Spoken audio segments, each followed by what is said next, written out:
we read Jared Diamond's Worst Mistake in the History of the Human Race, the short article from 1987 that would propel him into the world of talking about humans and humanity in general from his perch as an ornithologist beforehand in Papua New Guinea, or studying birds.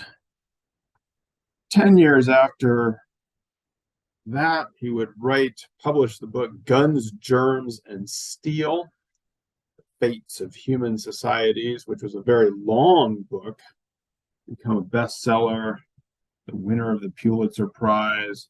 We saw about 15 minutes of a National Geographic film version of that, which was obviously not as long as it should have been, but it was long enough to notice the shift in attitude about agriculture in terms of how it seemed to now lie at the roots of the reasons for the fates of human societies, why certain people were able to have resistance to germs and accumulate steel and eventually guns. A few years after that, Diamond wrote another book.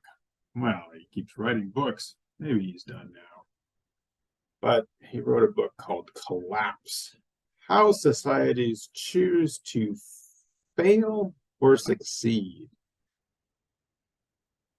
And in this case, it says, Jared Diamond, author of Guns, Germs, and Steel, winner of the Pulitzer Prize, which I'm pretty sure refers to Guns, Germs, and Steel, not Collapse. You get to win the Pulitzer Prize, and then you can always say that you've won the Pulitzer Prize, which is nice. That'd be good. It'd be good to win a prize, and then you can always put that under your name. That's true. It's a big prize, so you should be able to do that. But there he is. And Collapse was hailed as a kind of story about ecological issues and our need to turn our attention to environmental issues. As you can tell, the cover is getting kind of scary. It's getting kind of gray out there, and there's maybe some Mayans or something who've overused their resources, and there they are, collapsing. How societies choose to fail or succeed. Today, we read an article by Michael Wilcox, an archaeologist, called Marketing Conquest and the Vanishing Indian. And it's a fairly, I guess I would say, it's a pretty long article. There are some pictures and some maps, and then there's some archaeology in there. There are some pictures, pueblos and stuff. But I guess if you had to sum up, Kaz, what do you think? What would be the big point of this article? What's the take-home idea? Why do you write this? Well, that's the point is that Diamond got it wrong. Societies don't truly go into collapse or fail. It's external reasons. In this case, it was colonization was the shooting factor. And his point was that Diamond probably could have had a lot better and a lot more cohesive of a picture of history if he had taken Indigenous perspectives into account instead of just accepting what was at the time very racially biased archaeology at face value instead of digging further into it. Digging further into it, unintended. Yes. Basically, I think the main point of this is what happened? How is it that we went from, the stories of people trying to figure out the history and archaeology to these big narratives being told by someone who is not even actually an archaeologist and now is in the textbooks and the accounts that we read in our high schools and has become basically a part of the curriculum for how we learn about the world. And so in some ways, what Wilcox, I think, feels like is that he has to respond to this overarching large narrative that has been promoted, has been marketed, the marketing of conquest and the idea of the vanishing indigenous person. So I want to take this article and I want to kind of distill it into 7 main points, sort of hit you over the head points that that Wilcox has. Cass has done a good summary for us of some of the stuff that we'll be talking about, but I just want to put it into very simple terms that I like. And the first point that I would like to stress is that Native Americans or indigenous native societies did not just disappear in 1492. We have some idea sometimes that Columbus shows up, there's all this decimation war, and true, basically an ongoing genocide, but that doesn't mean everybody just went away. And this is a picture from 1900 of Pima men building a dam to turn water into an irrigation canal. So we learn in this article that in fact the Pima were offering resources and provisions to the U.S. Army throughout the 1800s and the 1870s. So this is 400 years after people were supposedly conquered and colonized. They're still the ones that are in control and offering resources to the incoming U.S. Army. By the way, how did they get called the Pima?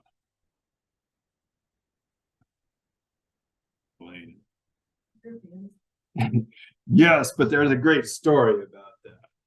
Yeah.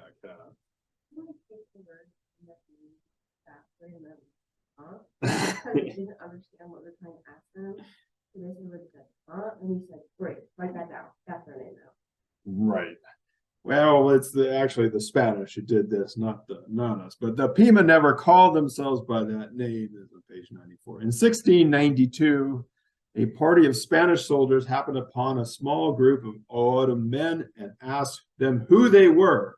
They dutifully recorded the phrase, the reply Pimas as the name of the people, not knowing that the phrase Pimas translates roughly from O'odham as I don't understand what you are saying, or huh. So yeah, so the power, as Wilcox put it, to name people, to call people by names like the are part of the reason people sometimes believe, or are led to believe, that indigenous societies went away because of this colonization. Second point is that Native peoples, Native Americans, are still here and are in some ways hugely, or in many ways hugely important to the ongoing development of our society. This is a picture from 2008 of a person working on an irrigation canal. That's an article about issues of diabetes in this group, and obviously the health conditions and the contemporary conditions are not always ideal, but there are many people who identify as indigenous and who belong to groups and who are extremely important to our society. And recapturing, for anyone who knows what's going on in the Southwest at this moment in terms of the ongoing drought and the threats to agricultural production, being able to draw on some of these older techniques about irrigation and the sophisticated techniques that the indigenous peoples were able to mobilize has the potential to mitigate at least the drought conditions of the Southwest. Now, I would think one of the reasons we overlook this is the way that our own history is taught in elementary school, or at least I believe it's taught. if I looked at this as kind of an extreme example of what seems to happen, is that in the first chapter of our U.S. history book, we learn there's like maybe a few pages or a chapter about, people who were here before, Paleo Indians coming across on the land bridge, big hunters. Then they go into, maybe if they're nice, they call them the first Americans. But then after that, there's this concentration on the 13 colonies, and for 200 years, all we learn about is the development from the colonies through independence. And this map is kind of absurd because it acts as if all these other states were simply waiting in gray for the United States to come out and take them over and make them into states, when in fact, there was all sorts of stuff happening out here for 200 years. There was, Spanish settlement and colonization, the Great Pueblo Revolt, which Wilcox discusses. So there's a renegotiation of power in the indigenous communities. There's also some stuff going on here, of course, with the French and the indigenous populations there. We'll talk about this right after break. But if it hadn't been for the Haitian Revolution, Napoleon would probably have never sold the land to Jefferson for such a cheap price, and there would have been a lot of fighting as the United States people in the new country tried to move west instead of how it went down. But we don't learn about these things, and so we have this kind of idea that there's a natural progression and that nothing was happening here while all the good stuff was happening in the colonies. So instead, we learn that over in the area that would be Arizona and the Southwest, there are these people called the Hohokam that were there. And then they disappeared because their water went away, dried up, they went out. Conveniently went away. Alex, why did this water dry out?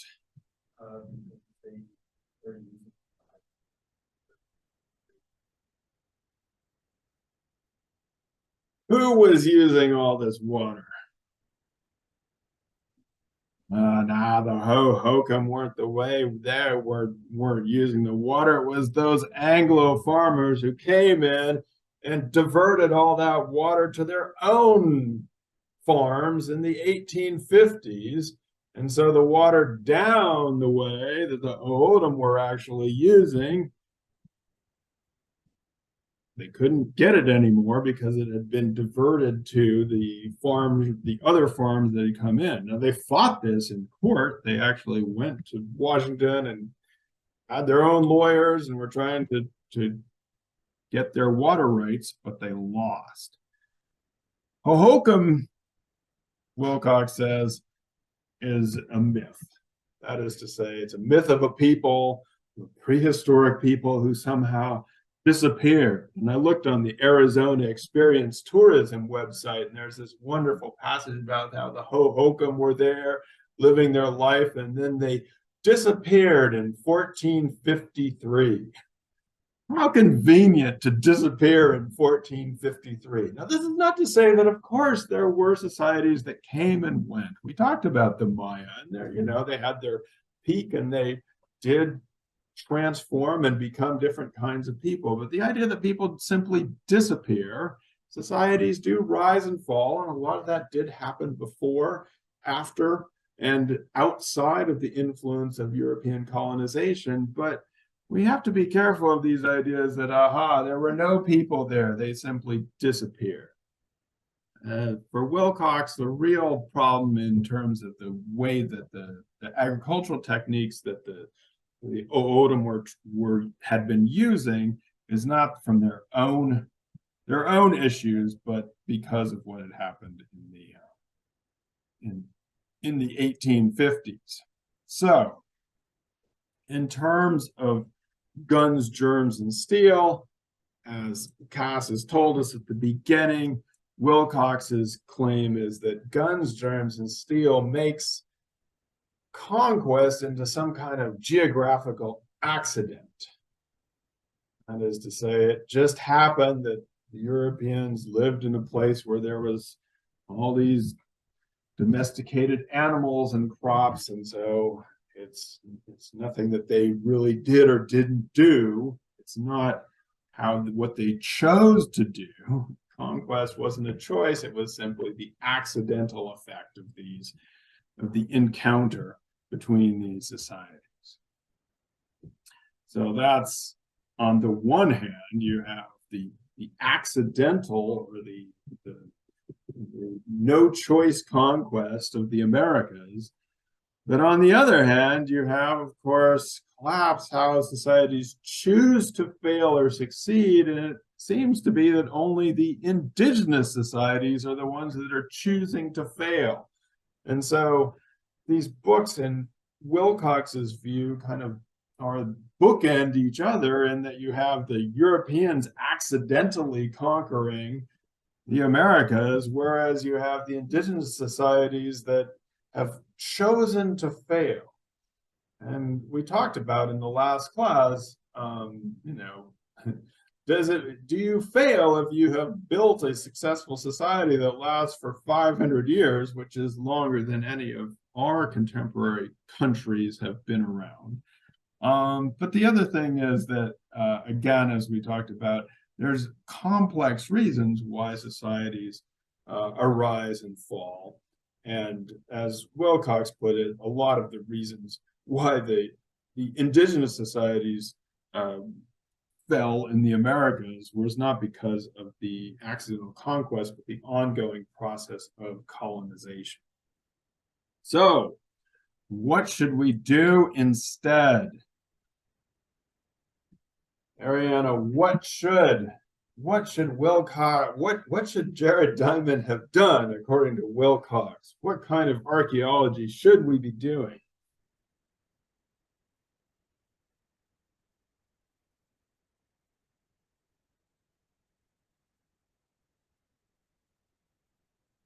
What will help you do the proper research, the appropriate kind, if you're an archaeologist?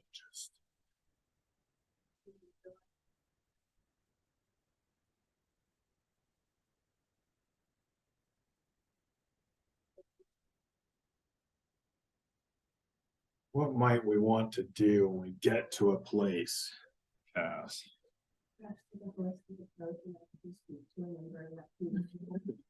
Perhaps talk to some people that are there. I don't know.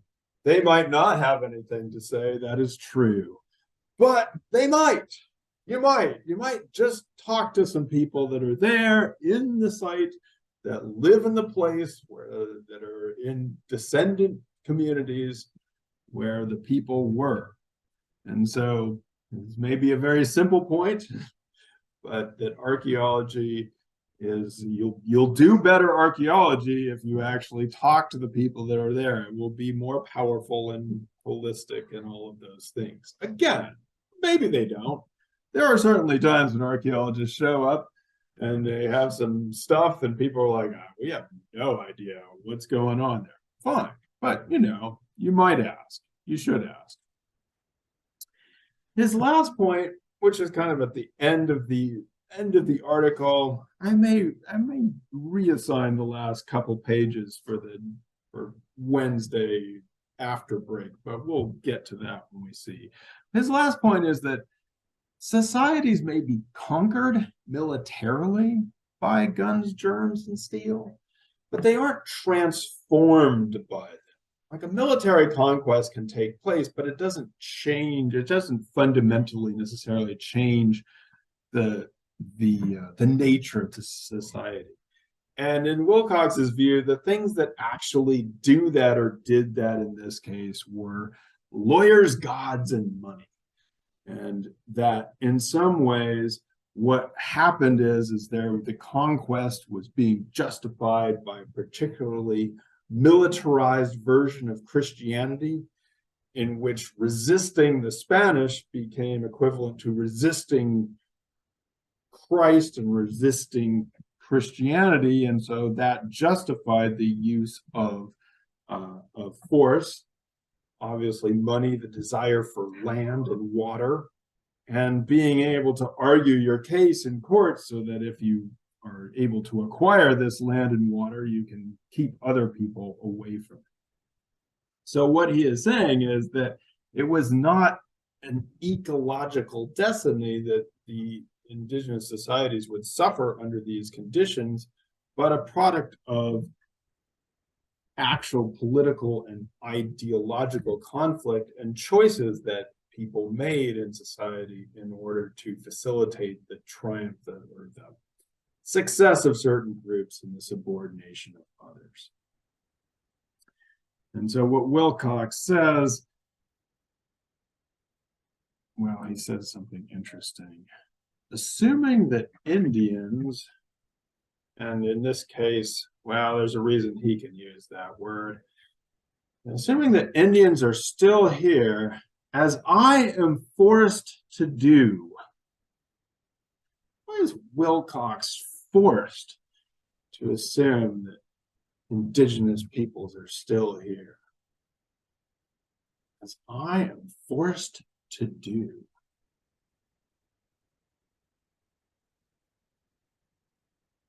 If you just look at an archaeological and at that point probably like a professional anthropology, whatever perspective, it makes it sound like the indigenous people were part of the past, and they don't really talk about them in a contemporary sense. There isn't a strong continuation from the past to the present. It's those are people in the past, period. Yeah, I mean, that's what he's saying, is that too often in archaeology, if you just pick up the text, the indigenous people don't seem to be here. They're in the past, or even if they're talked about, their narratives are talked about as happening in the past, which in some ways is perhaps natural. You're doing archaeology, you're looking at things of the past. So why is he forced to assume that indigenous people are still here, as I am forced to do, assuming that indigenous peoples are still here? Who's Wilcox? Wilcox, yeah, I guess this is at the end of the article, although I think that this was at the beginning too. He is himself indigenous archaeologist. So he's a person who is forced to assume that, hey, wait a second, I'm still here. And in fact, I have a PhD and I'm doing archaeology and I'm reading about my own people in these places, and it's as if they aren't here, but I have to figure out why I'm still here. And so if we assume that indigenous peoples are still here, and the reason I say that he can use the term Indian, because in some ways, in some communities, that has been reappropriated as a term of to mark off as a term of power. So in a similar way, perhaps, that other terms that were used derogatorily have been sometimes appropriated by the communities that were called them. So he says that, assuming we're still here, as I'm forced to do, we need to explain survival, not just conquest. Why were people able to make it? Why can people actually be now archaeologists, PhDs, voters, citizens, full participants in the modern world? So that's what I think Wilcox believes and truly does need to be explained, as how the world has developed to such a point that we are able to talk about things. I think one of his recent articles called Keep Calm and Decolonize On, which is to say, hey, there's been a lot of backlash against this kind of these kinds of movements, but we need to keep up the momentum.